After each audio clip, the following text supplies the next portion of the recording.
তোমরা সব কেমন আছো? আশা করছি খুব ভালো আছো। বাংলা কথা বলে এবং বাংলাকে সাপোর্ট করো। তো রং খেলার সময় বসন্ত উৎসবের টাইম, তো আমাদের দায়হাটেও হচ্ছে বসন্ত উৎসবের অনুষ্ঠান। তো আমাদের প্রতি বছরই হয় এখানে, যারা ডান্স ক্লাস চালায় তারা একটা অনুষ্ঠান এই সময় রোড শো করে। তো সেটাই চলছিল। তো আমি আর ভাইপো যাচ্ছিলাম কাটোয়ার দিকে। তো হঠাৎ করে মন ঘুরে গেল, সামনে দেখলাম মেলা। আমি গেছিলাম সেই বহু বছর আগে, মানে মেলার সময়, অ্যাকচুয়ালি মেলার সময় বহু বছর আগে মেলা দেখেছিলাম। আর এই অনেক দিন পর আবার ভাইপোর সঙ্গ পেয়ে গেলাম সূর্য বাবা আশ্রমের মেলা দেখতে। আর যদি কেউ সূর্য বাবা আশ্রমের পুরো কাহিনীর ভিডিও চাও, সেই ভিডিওটাও আমার কাছে আছে। তো আমি ডেসক্রিপশন বক্সে আমি ভিডিও লিঙ্কটা দিয়ে রাখবো, তো গিয়ে ওখানে ওয়াচিং করতে পারো। মানে সূর্য বাবা আশ্রমটা কীভাবে তৈরি হয়েছিল সেটার পুরোপুরি কাহিনী ওখানকার যারা সাধু সন্ত আছে তারা নিজের মুখে বলেছিল। তো সেসব পুরোপুরি ফুটেজ আছে, সেটা আমি ডিসক্রিপশন বক্সে দিয়ে রাখবো। যার চেক করার ইচ্ছা থাকবে প্লিজ গিয়ে একটু চেক করে ওয়াচিং করে নিই ভিডিওটা। তো খুব সুন্দর লাগছে আশ্রমটা, মানে চারিদিকে এত লাইট দিয়েছে না, মানে অপূর্ব অপূর্ব লাগছে।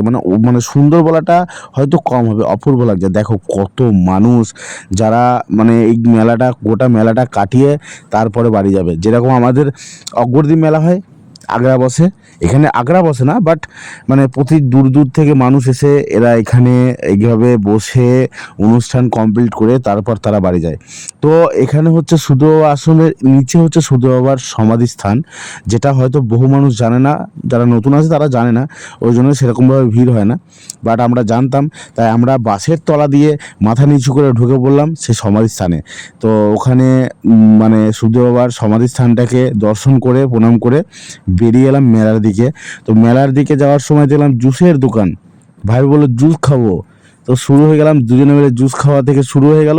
তারপর মজা আছে, ভিডিওটা পুরোপুরি দেখতে থাকো।